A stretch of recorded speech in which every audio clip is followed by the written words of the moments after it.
Let's go to.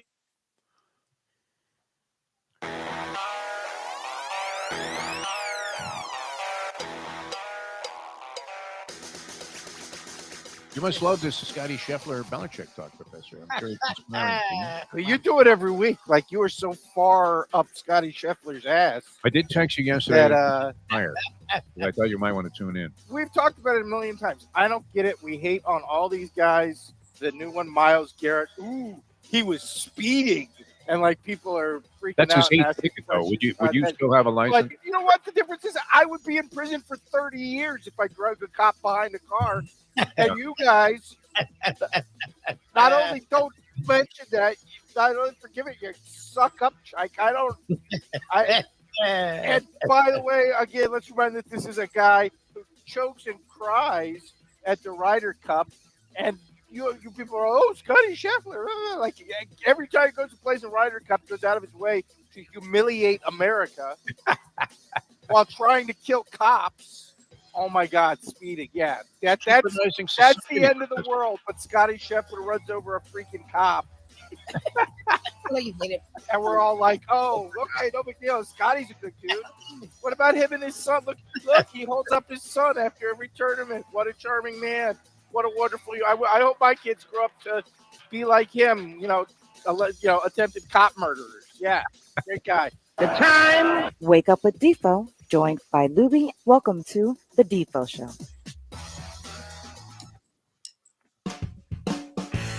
All right, pleasant good morning, everybody. Welcome to a Tuesday edition of the show. Jeff DeForest, we got Mike Lubie Lubitz, fresh off that trip to Cancun. You still look good, Lubie. You know what? You got kind of a bronzing tan going there. Neither of us are wearing orange makeup, I can assure you. Neither. Although I had a very unsettling morning, and you're going to see me going to the, it's almost like I need a cut man here. Like I can say you're like in a corner here. It happened, when did I shave? Like 20 after 7? Oh, Jesus. So this is 40 some odd minutes this is going on. God. And I was using a decent version of a cheapo razor. I didn't have my Harry's blades, which I have to thank Jim Sarney a long time ago. I don't know when it was. It was a few years back. I believe he sent me a Harry's razor for my birthday. And I love it. I mean, it's like the best shaving implement I think I've ever had, a Harry's razor, if you're going to not have like a permanent thing. But and the blades are good. They're not cheap, but they're not overwhelmingly expensive, Lubie. I don't know. What do you shave with, Lubie? I use an electric. For a while there, I used, handheld razors, but you always had it, like they would dull pretty quickly, and you were constantly having to change them. Like the electric one, you're supposed to change the blades, but if you don't, it still works. Like that's like those. It's the best shave you're gonna get, but like you have to change them every month or so, and they're really expensive. And if you don't change them, it hurts. So I get like 2-3 shaves out of a Harry's. I maybe go for 2 with like one of those plastic jobs. And I try to avoid buying the cheapest of the cheap, because when you go to Publix, and razors are exceedingly expensive. I thought the steel industry was coming into line here under the Trumpster. No? What happened? Oh, good. Razor is probably one of the biggest ripoffs that you could get in terms of purchases, although everything is super expensive now, as we're fighting inflation and all these other things with the economy. So anyway, I whacked myself. My favorite cut man ever, probably very obscure to, I don't know that any East Coast boxing fans would necessarily be familiar with this guy, but there was a very distinguished Irishman out in California, and he was also a boxing manager. He handled the great Alberto Superfly Sandoval, not Davila, but Sandoval, and his brother Richie, and had several other fighters that he was a manager of. But he was also one of the most esteemed cut men in the business. And I kind of need Jackie out here. May he rest in peace. Is there a solution to this? I mean, some people stick a thing on there. Is there some kind of coagulant? Should I get some adrenaline? What do I need to do?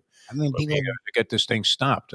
Band-Aids. I don't know. I guess we have. It's kind of funny though, having a Band-Aid on your nose, doesn't it? Like you're like Jack Nicholson in Chinatown. Yes, it looks like you were just in a brawl. Yes, it looks weird.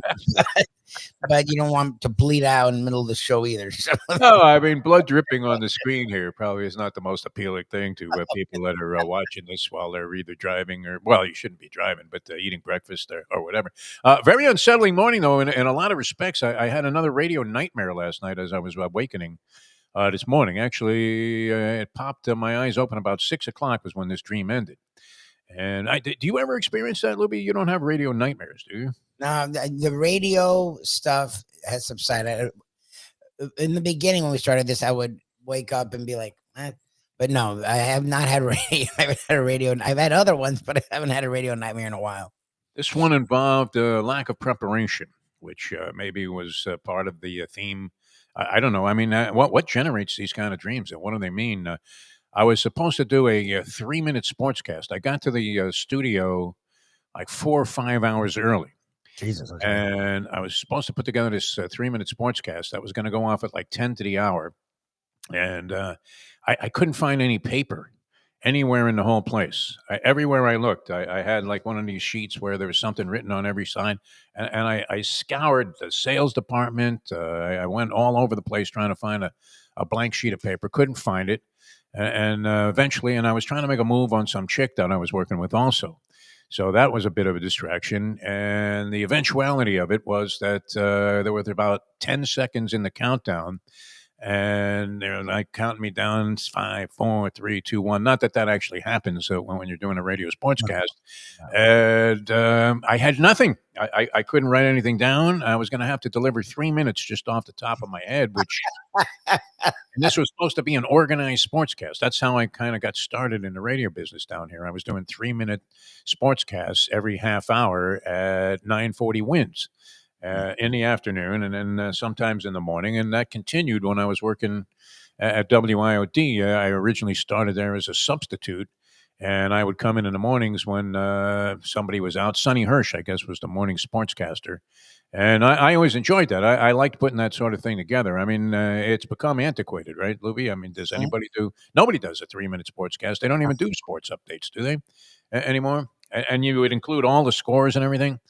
So finally, I had settled on the idea that I could just rip the Miami Dolphins off the top of my head, that would take up the first minute and a half. But I was scrambling trying to find the baseball scores, because we used to do complete scoreboards in these sportscasts, which I thought well, now it's a totally different era where everybody, I mean, if you want to score, you can go look it up anytime.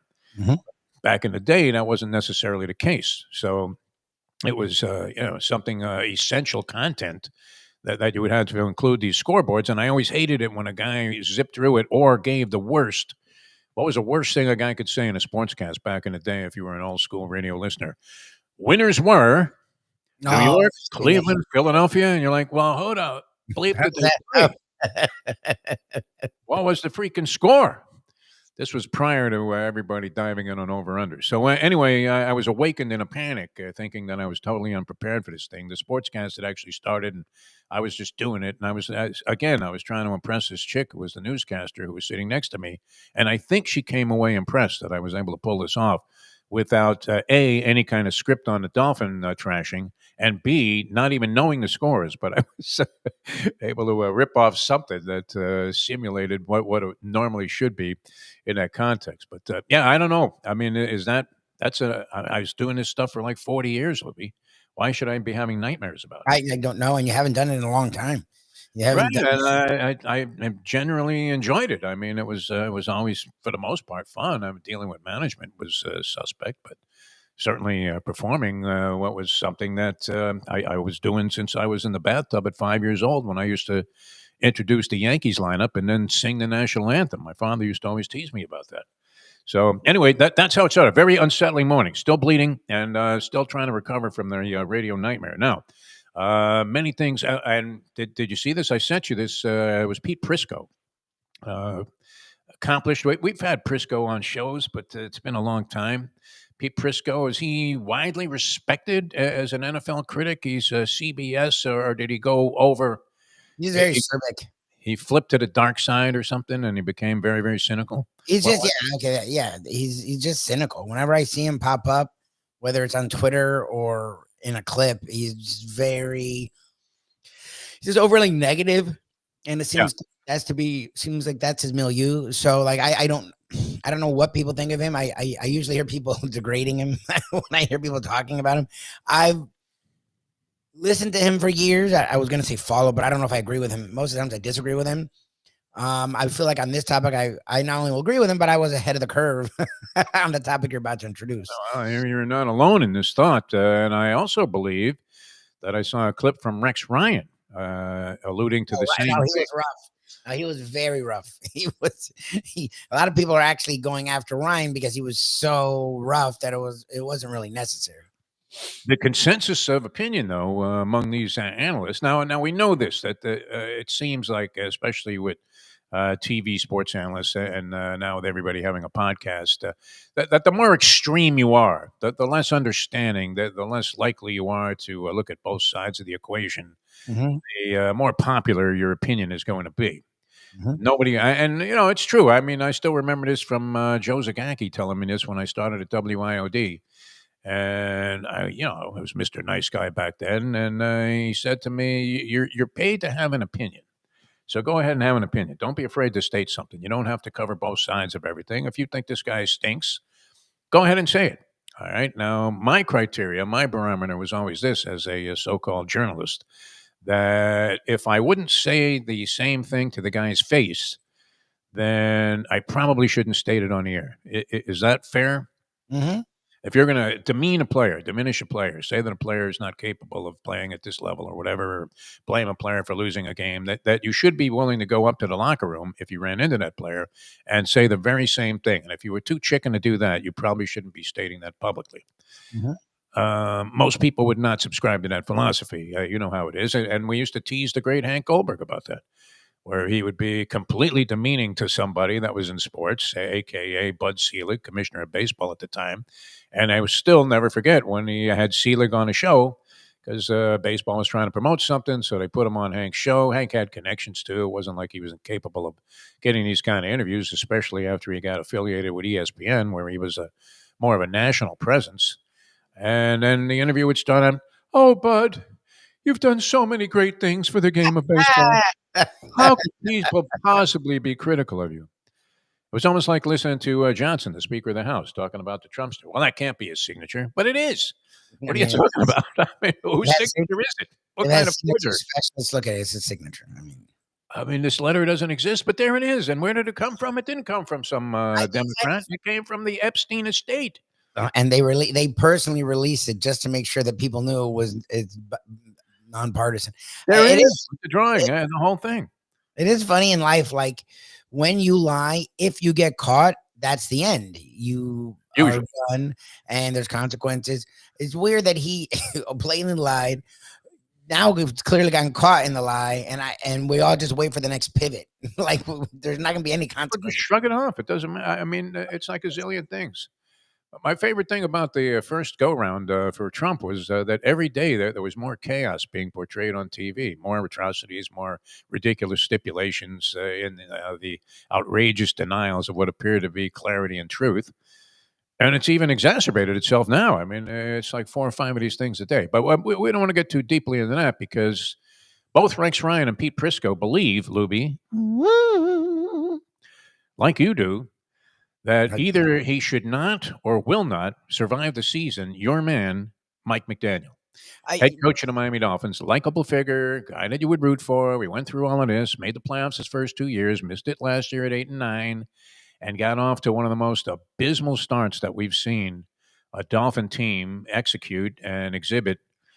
Maybe in the history of the team. I mean, you got to go back to like Joe Hour running back that there's opening nothing kickoff and to then it. getting slaughtered. Look, we've seen games where the Dolphins get annihilated. That Jaguars game, the It 60, happens. whatever. Yeah. There was a game versus the Colts that they beat them. Scoop was talking about this, 41-0. But again, I think Peyton Manning was a quarterback, and there wasn't expectations to that Dolphins team, and they didn't look like that from the beginning. Like this was game one when you had an entire offseason to prepare for a team, and the team you're preparing for is quarterbacked by Daniel Jones, a guy who's now literally retread backup guy now because he's on his third team. Like, Probably the last guy that the Colts wanted starting for them. yeah. I mean, no, you wanted Anthony Maybe not Richardson. the last guy, but close to it, right? Yeah, you wanted Anthony Richardson to show more, Right. and you are starting this guy just because Richardson's a turnover machine. So you have at least Daniel Jones at this point doesn't just automatically turn it over. So that's a win, I guess, in that regard. But you have a whole off season to prepare, and nothing looks good against an average to bad team. I mean, The line was horrendous. Tua, with or without the line, was bad in his own right. The receivers don't get open at all. They have no run game. Achane had 50-something yards, and they were supposed to be happy about that. And most of it came in the fourth quarter when the game was clearly decided. Like, the defense is supposed to be the strong suit. There wasn't one facet of the defense that was good. Like, even the defensive line, that you have 2 first-round picks and a costly trade-in. This will be one of the rare games they're all healthy. They weren't even good in the one game. They were all healthy versus what is an okay Colts line. I mean, there's nothing. The decisions were bad. There was not one phase that was good. Like, as Dolphins games go, and we've seen some really bad Dolphins games, this is right up there because it's hard to find any positive. Like, even the field goal, like there's really no positive to this game. This was your first game versus a team that you really should have beaten. So, but my problem is, we knew going into the year they weren't going to be good. Okay, so they're going to be worse than even we expected. My dad was talking about this. I don't want them making any changes now. Don't do it. You should have done it in the offseason. Like, that's the kind of thing they would do. They get an interim coach. They win 5 games. So now you have the 8th pick. Just write it out. You went with these 2 pieces of garbage. Let them be the leaders for the season. Let them marinate in the garbage and win 1 or 2 games and have a first or second pick. Like, don't start making moves now. Like, to me, that all you're going to do is stopgap it. You're not going to fix anything. You're still going to have to go get a new GM and a new coach. And you may actually get some wins that you wouldn't get with these 2 guys by accident. Like, just be back. You're not tanking. They are not tanking. But you know what? You went with this group of nonsense. You might as well write it out. Like, to me, just go and be really bad. That's because Ross has proven Ross will not make any changes unless you're really bad, because he doesn't care. I don't see him. Yeah, I don't see him firing McDaniel during the season. I disagree with both of those guys. I hope he don't. I hope they would have to be like 0-8 with a series of games like that for Ross to actually act and say, okay, enough's enough. And they just extended McDaniel some outrageous amount of money, did they not? That was prior to last year or after last year? Prior to last year. Last year, I think, sometime last year. Yeah. And again, a guy that you would root for and you would like to see maybe a little bit of a different style, a little avant-garde approach to coaching in the National Football League work. But when this guy starts going into those philosophical dissertations. I mean, he's still making excuses. Dude, what excuses are you making? Like, in the NFL. It's like, dude, we don't want to hear about the NFL. Right now, we're not very good. Like, it's you. It's you literally. You guys put this team together. You guys thought this was a team that would compete for playoffs or whatever. Like, it's no one else's blame. Like, Ross is. That's the one thing you can't. Ross isn't Jerry Jones. He stays out of the way. He doesn't know anything about football. The only times Ross has gotten involved in football decisions, they didn't listen to him, and he ended up being right. He's the one that wanted Lamar Jackson, and then he wanted someone else really badly, and both ended up being like all pros. So the only football he's ever tried to dish out was good football decisions that they didn't listen to. So you can't now start like he still is just not taking blame. He still just talks in nonsensical terms. And again, for the first year or two, it was interesting because it was different. But when you're losing, it just sounds stupid. He seemed lost. He really did. I mean, and the cliche, the guy's lost a team. I'm not sure exactly. I mean, I understand it conceptually that players aren't listening or don't have a great deal of respect. I would think these guys do have respect for Mike McDaniel because he treats them like men. I don't know if he treats them like men. He treats them like he's doing some kind of humanitarian thing. Not necessarily coaching an NFL team, but that was the theory out there yesterday. I mean, and that was a week 1. Now, could it be a knee-jerk overreaction? Is it possible, Lubie, that, look, they have the Patriots coming to town.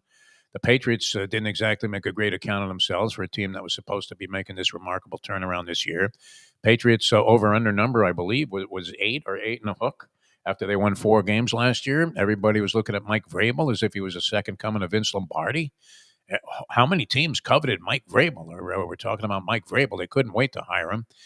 He becomes available. They get rid of Gerard Mayo after 1 year, realizing it. And you're thinking, okay, maybe that's good that Robert Kraft actually realized that perhaps I've made a mistake here. This team's not going to be very good with this guy coaching. I don't know enough about what Gerard Mayo did or didn't do last year, Lubie. I mean, could you pinpoint what it was that triggered the idea, the response that, look, I can't even bring this guy back for a second season? You're clearly in over his head, but you hired him. Like it's to give a guy one season, he better be like the Cam Cameron. Coco had destroyed whatever chance So he you had. go 1-15. Okay, and you're just you were lost before, you were lost all year. But if you can win, fine. And then you don't win, okay. But like, I didn't they win like 4 or 5 games? I don't think they won like one game. Like I thought What's that in the Coco season? the Patriots. No, the Dolphins The were Patriots, they won 4 games last year. they won 4. Okay, Yeah. it's year 1. It's very Flores reminiscent, right? The defensive talent's not there. I don't care what they told You themselves. thought maybe they had a quarterback and Drake May. You have a what was his first year or second year quarterback in Drake May. Like the offensive talent wasn't there. Like so what he got you 4 wins. Yeah, he made some really stupid coaching decisions. Okay, so what, you might have won 6. Like you weren't going to win a lot of games. You shouldn't have won a lot of games. Like maybe he probably wasn't the guy, but you give him at least 2 years. Like it's weird if a guy is mediocre, you give him 2 years. That move to me is like you were just waiting for Vrabel, maybe. Like that's what it feels like. Vrabel wasn't ready, so you gave Mayo the job to just let Vrabel hang out for a year, and then you brought in Vrabel. It was like he wasn't good, but you give a guy a second year. Like again, that roster was not a roster that should have won more than 4 games. No, all right. Well, we'll see. That was a big thing yesterday. I mean, that was the big criticism on all of this internet stuff that was going around. Rex Ryan and Pete Prisco both condemned. I'm sure there were many others that said that Mike McDaniel either should not or will not survive the season. And you would have to think, Lubie, that you finally would get your wish and that Chris Greer would go out the window with him. That's my problem. You can't hold on to Greer. Like you got to stop with this Greer stuff. Like, and when I love even the people that defend him, name one draft pick that's actually been really good, because even Waddle, like you brought up yesterday, people forgotten. He hasn't done anything in like 2 years. He hasn't been great. Yeah. No, he hasn't done anything in 2 years. Flashes. Yes. And now he has the injury bug. Like he's hurt every other play. Okay, so that draft pick sort of really wasn't. A-Chain, I like as a draft pick. I mean, A-Chain is nice. That's fine. But look at Phillips. Phillips is Mr. Injury and Mr. Inconsistent, to be brutally honest. Like Austin Jackson's always hurt. Any Tua, who I was very happy to get, you're not gonna. He's clearly, whether it's you level of play or injuries, go with whatever excuse you want. That was a piss poor performance by a guy who's in his 6th year. He's not the long-term quarterback. He's just not. You gave him a deal, so you have to ride out at least one more year, because I think after year 3 is when the guaranteed money is really not there anymore, which is fine. If you draft a quarterback top 3 next year, I'd rather Tua start and let the other quarterback be behind him. So it actually works out okay with the Tua situation. But Tua is not your long-term quarterback. Like, it's just not. I mean, even when he plays well, he's going to get hurt. Yeah. And he doesn't always play well. So even people like me, whoever's still defending Tua, I don't think they exist. Like he's going to get hurt, you know it. And he also struggles with a lot of things still in year 6. So, and at best, he seems capable of being an above average quarterback. Yeah. Look, I mean, is he going to be great? I don't think so. He struggled throwing a long ball, even when he had opportunities to demonstrate that maybe that people's opinion of him should be enhanced a little bit. But then you would see him throw the ball 5 yards short. It was just the exact opposite of your guy that could overthrow a small country. The guy that ended up going to Tennessee. Ryan Tannehill. Yeah, Ryan Tannehill. I already forgot his name. All right, last night's game, kind of interesting. Tale of two cities for me. Picked the Chicago Bears. I thought the Bears had a good chance to beat the Vikings with J.J. McCarthy making his first start last night. And it certainly appeared that was going to be the case through the first half of the game. Did it not? The Bears were dominating. J.J. McCarthy was doing nothing. And it appeared like the Bears were going to get a win under Ben Johnson. A lot of people looking forward to seeing what this guy can do. Caleb Williams looked like he had found himself a little bit in this new Ben Johnson offense. And after what seemed like almost a perennial series of 3 and outs, I don't know, like 6 3 and outs out of maybe 9 possessions for the Minnesota Vikings with J.J. McCarthy, it appeared completely lost that ball game, only to see them rally for 21 points in the fourth quarter. And so my situation was I had picked the Bears along with my handicapping buddy Mike Jones on our gambling show, Bury Your Bookie. And look, so you're torn between two things, because I was then handed the Vikings laying 1 point in my personal bookmaking venture with my buddy Francesco. So what would you root for? Would you root for yourself to be right and you would be vindicated in front of a large international audience as a handicapper, or would you rather win the bet that you were handed? Now, had Francesco given me the Bears, I would have been very happy about that, but I have no say in which team I'm going to pick in that particular venture. So, which way would you go? Would you rather win the money or would you rather be right, Libby? What do you think? I'd rather win the money, but being right is a nice second. I found myself rooting for the Vikings. Bury your bookie, forget about it. Bury your own public. It is seemingly unfathomable that the Vikings were able to come back in that game and win the game. And they ended up winning by 3 points, which covered the 1 point spread, 27-24. Took a series of just bozoic circumstances for Chicago to lose that game. They really had, what were they leading by? 10 points going into the fourth quarter, something like that. And usually you'd find yourself with the home team having that kind of advantage. It was sort of like taking the loss in that game between the Ravens and the Bills, which from a betting standpoint in the personal bookmaking venture, I was on the wrong side of. And yet it seemed incomprehensible that somehow the Bills would come back in that game. So, yeah, that was one of the real predicaments I found myself in. It's just a mental impasse. I didn't know whether to root for. I would rather be able to come back on that show today and say, told you. But at the same time, I'm happy I didn't lose any money because I was already off to a slow start in this. And it's happened before where this guy has gotten off to a decent start. I think he's 4 games over 500 right now. And then you wait for the week where he ends up going 0-13, which is not uncommon. But okay, so you're with me. You would rather win the money than be right. Yeah. I mean, I like being in front right. of a huge contingent of people that are counting on you to be right about these games. I'd like to be right, but I don't like losing money. So I just lean money over being right if they're split. I felt vindicated in this sense. Now you lost, and you buried the people that you suggested the Bears were going to be the play. But were you dead wrong? I mean, how far off could you possibly have been? And that gets us to this new paralysis by analysis that is so in vogue, Libby, with handicappers. And I feel like, I mean, when you're handicapping a game, Libby, trying to figure out who's going to win or lose, how deeply do you dive into? See, I don't. I don't get. You have a feeling you've seen the teams play. That's really what I do. Yeah, me too. I mean, I've seen the teams play. I'm usually a decent observer of what's going on, and I don't get into this micro dissection of statistical material. But I actually, and I should have been aware of this stat. I had never heard of it before. The average depth of target, ADOT. Sounds like something that some kid in a special needs school has, ADOT. Average depth of target. Are you familiar with that stat?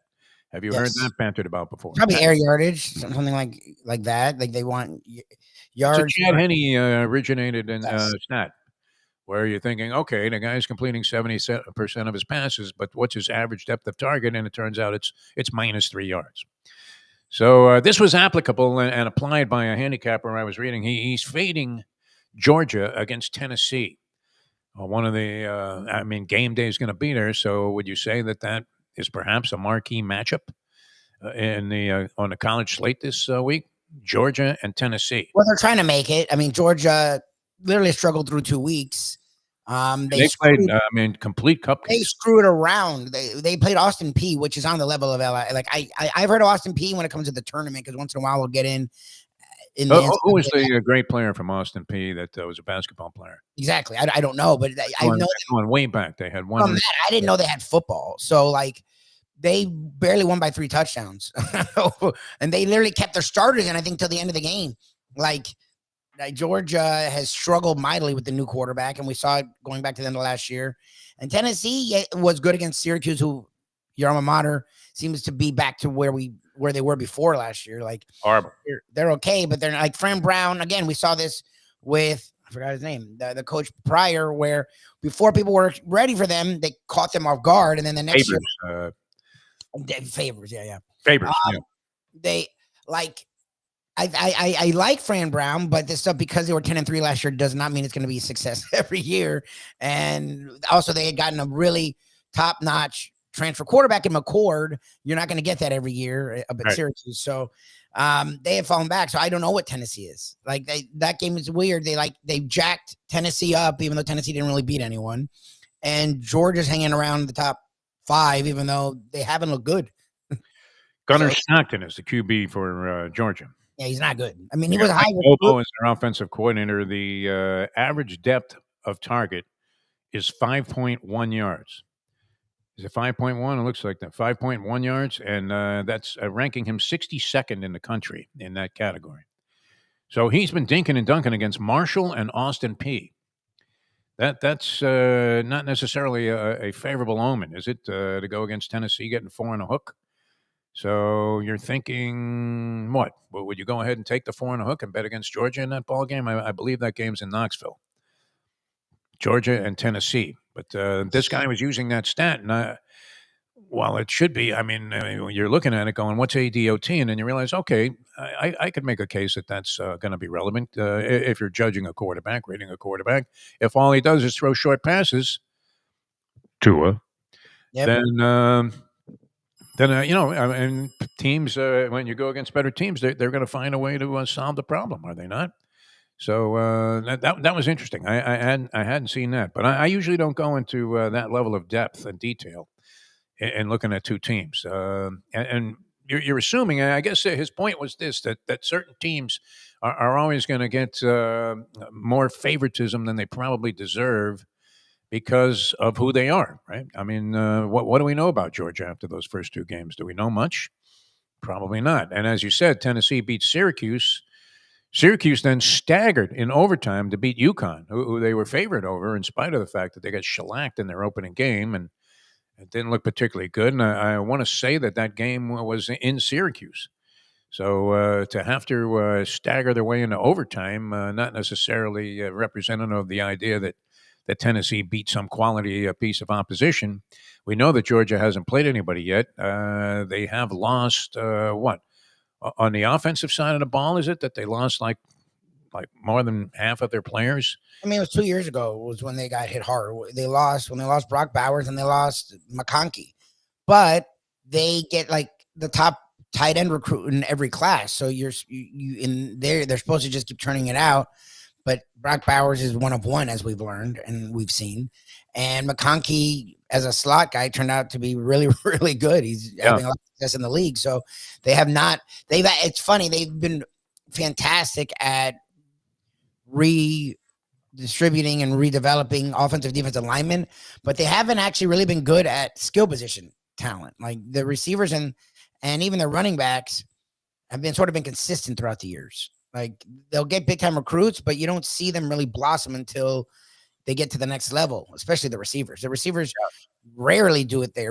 Like the offenses he runs are early Nick Saban offenses. Like it's a lot of run, chuck it down the field, which who's McConkey with the Rams? Is he with the Rams, McConkey? Chargers? Okay. I feel it was a Chargers. Like he was making, I know it was maybe in all likelihood an LA team, but yeah, I mean, it seems to me I was watching some highlights and this McConkey was making all kinds of Chargers. He's on the Chargers. Okay.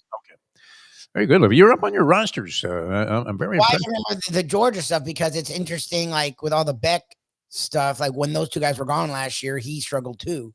He didn't struggle like Stockton. Stockton's abysmal, but he wasn't the same guy when those guys were gone. But people just assume they'll replenish it. And that's the funny thing about Georgia. They've actually struggled replenishing their skill guys. Like the skill guys have been sort of, I hate the word issue because they recruit really well, but they don't shine like you'll see Ohio State or Alabama. Yeah. LSU, the receivers like become fat. Them, just pounding the ball up your throat. That's what they do. Yeah. That's just what they do. All right. We're going to come back with more.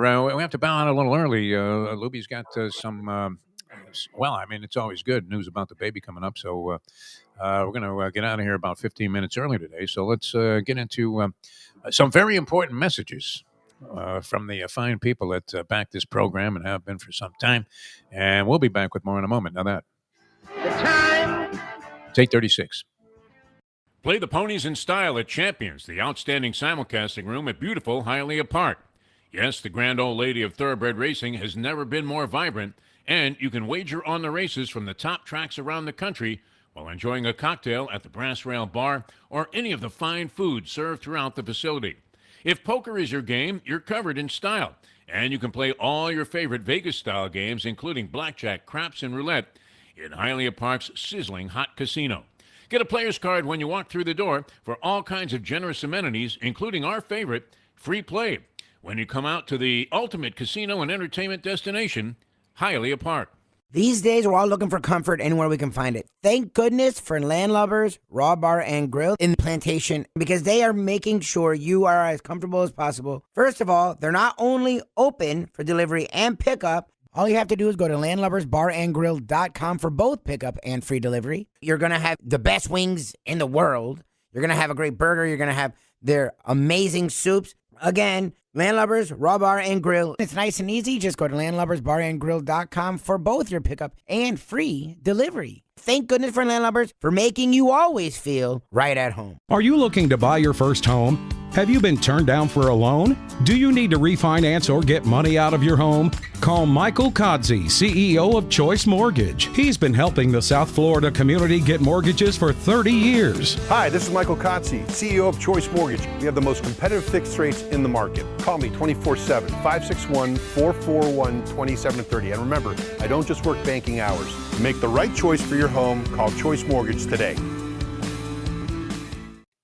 You can't fake caring. Women can sense this immediately. You don't really care. You didn't really want to do any of this. We now return to the Defo Show. A couple of quick commercial messages here, but we can't say enough good things about Joe B's. You take a couple of these capsules every day. I wonder if it can stop this bleeding on my nose. That's possible. It does just about everything else for you. You're talking about supplying the body with vital nutrients, vitamins, minerals, amino acids, enzymes, and proteins. All natural. You don't have to take some chemical substance here. You're not fooling your body by doing that. Usually your consequences, no matter what it is that you're talking about. And so Joe B's a great way to get the day started. You're just going to feel better. That's what it's all about. And if you don't, if you feel like, hey, you know what, I don't feel any impact of this. I haven't noticed any difference in my energy level, immune system, fighting off colds and things like that. I'm not feeling any great surge of general well-being. Get your money back. Joe B is willing to do that. To order, and wow, I mean, very, very reasonable. You're talking about $100 for like a 6-month supply, and you're getting all the benefits of this bee pollen, which is absolutely fantastic. JoeBees.com or 877-300-5632. And I do want to mention, as people are thinking about, well, I got a bunch of people coming over to the house for watching football now. You got it on Saturday, you have it on Sunday. What's better? I mean, could you please people at a party anymore or any kind of gathering than having a platter full of Spada's original hoagies? Voted the best in the city over some very, very serious competition. I mean, there are a lot of good places where you can get hoagies and sub sandwiches, and all representative of high quality and good stuff, and everybody's got their own taste. But I don't think you'll find anybody to tell you that Spada's original hoagies aren't absolutely great. I love the whole thing, the whole vibe at Spada's. It's the blending of flavors, and the vegetables make a big difference also to me. I don't know about you, Lubie, but the freshness of the peppers and things like that, you want a lot of sharp flavors blended together perfectly, and I don't want to break my teeth on the bread. I don't know how you feel about that, but I don't necessarily want to have a chainsaw to cut the bread. I'd like it when it just kind of blends together, one wonderful thing. So Spada's 5 locations here in South Florida, and always they do a great job. Over 50 years in business. Gail and Harry, 2 terrific people, and we can't pay enough homage to Spada's, or further along the suggestion that if any kind of gathering, especially during the football season, you could probably get by. I mean, you can cut those things into quarters. Yes. Buy like 5 sandwiches, and next thing you know, you got more than enough food for 20 people. It's absolutely fantastic. So from a price standpoint, also very economical as well. All right, a little Major League Baseball, Lubie. The races are still very intense. Toronto up 2 on the Yankees, 3 on Boston. That's where we stand with that. We do have, and this will be interesting because Kyle Martinez, his brother, Kevin Martinez, is now the president of business operations of the Seattle Mariners. That's amazing. I love that so much. He's Isn't such a that good amazing? guy too. Yeah, He's getting a out really of- good dude too, which I love. great guy, and couldn't be more happy for his success. I don't think they made the playoffs in a long, long time, Seattle Mariners. Of course, they have Cal Raleigh, so that kind of put him in the spotlight, and Raleigh was great in the home run derby. He didn't come close, I don't think. He's not going to come close to eclipsing the American League record that was set by Aaron Judge of 62 home runs. I think he's somewhere in the low 50s now, Lubie. Is that right? I haven't really tracked it. He finally, I think he hit another one that was like number 51. But Jesus. yeah, Cal Raleigh, of course, has been a good story for the Seattle Mariners. But they sit 2 games behind the Houston Astros, who, as we said, a remarkable organization in that they've been able to keep it together for as long as they have, in spite of going through all the various changes that they've experienced. Philadelphia beat the Mets last night. That guy, Nolan McLean, finally incurred a loss. He had only given up 1 run. It was a 1-0 finale. Phillies over the Mets. And you're expecting more explosive offense because both the Mets and the Phillies had been hitting the living daylights out of the ball.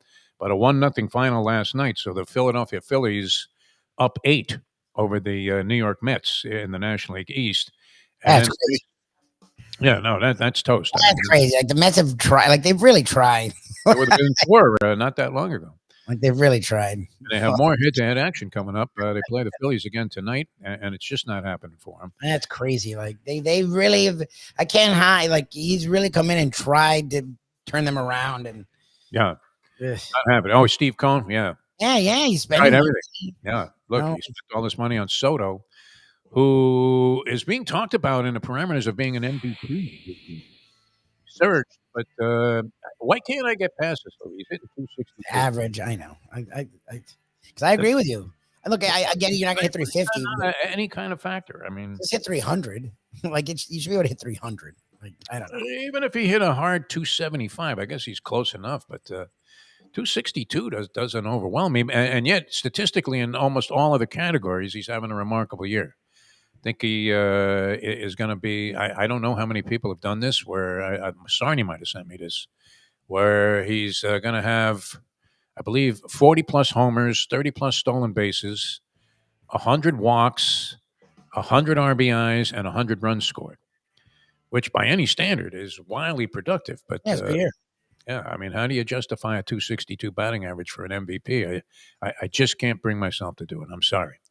And you have to figure what? National League MVP is going to be Shohei Ohtani again? In all likelihood. Well, his hitting numbers are still ridiculous, I guess. Yeah. I mean, Ohtani's average has dipped a little bit, but he's got, what is he? He got 50 homers or close to it. And on top of that, his pitching has been actually, he hasn't pitched a lot of innings in any game, but he's been effective. Wicked breaking ball for Ohtani. So that's a race that still is worthy of some close scrutiny. The Padres and the Dodgers, both of them were stumbling, and I believe they both came up with wins last night. So 1 game separates the Dodgers and the Padres in the National League West. So still some baseball action to take in. Lubie, I know you have to get going, so we're going to let you fly here. And people, we will see you tomorrow. Tony will join us. Tony Segreto, a little old school. And we'll get into what I think is going to be one of the more interesting games, certainly from the spread standpoint. Is it possible that the University of South Florida? I just don't like the spread. I don't like that it's near 3 touchdowns. For a team 16 and a half. Okay, so it came down a little bit because it was like around 17. It was 17 and a hook, yeah. So it's coming down, exactly, because if you want, USF's played the tougher schedule so far, and they've been gaming both games. And the Canes played Notre Dame well. Yeah. They got a nice win in the end, but it wasn't like they blew them out or anything. And then they did beat Cookman decisively, but it took to the second quarter to really get it going. Like USF, I mean, No parameter there. You can't rate that game. I mean, I think you should just work the team and play your backups. But that's a crystal ball thing. I don't know. I think Miami should win, but that spreads a lot to me. Yeah, I would take the points. I mean, on the crystal ball factor alone, you add in another 3. You are getting almost 3 touchdowns. Yeah. You always have to consider the crystal ball factor when making your handicapping decisions. All right, get out of here, Lubie. Have a good time there. Hopefully, more favorable news. People, will see you tomorrow. Thanks so much for tuning in. For Mike Lubie Lubitz, I'm Jeff DeForest. We'll see you next time as we leave you know that. The time I was wondering, did we accomplish anything today, Lubie? I don't know. Is that our goal, to accomplish something? Probably not. All right. We filled 45 minutes. It's 8:46. Let's go to eat a damn snack. Look what they done to my soul.